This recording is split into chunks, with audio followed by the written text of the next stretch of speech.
अस्सलाम वालेकुम my beautiful friends. आज हम आपके लिए एक ज़बरदस्त खुशखबरी लेकर आए हैं। पाकिस्तानी शोबिस की मशहूर अदाकारा कुबरा खान और गौहर रशीद, जो गुज़श्ता 9 सालों से बेहतरीन दोस्त हैं, अब अपनी दोस्ती को एक नया रंग देने जा रहे हैं। जी हाँ, कुबरा खान और गौहर रशीद शादी के बंधन में बंधने वाले हैं। मीडिया में काफ़ी दिनों से क्या सारियाँ चल रही थी और आखिरकार दोनों ने सबसे प्यारा ऐलान कर दिया है।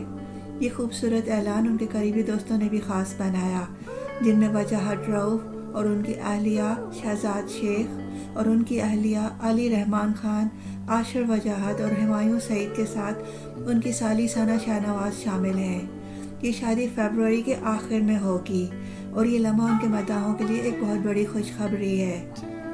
तो दोस्तों, इस खूबसूरत लम्हे के बारे में जानने के लिए वीडियो को आखिर तक ज़रूर देखें और हाँ, वीडियो को लाइक करें, कमेंट करें और हमारा चैनल सब्सक्राइब करें ताकि मज़ीद ज़बरदस्त खबरें आप तक पहुंच सकें। शुक्रिया।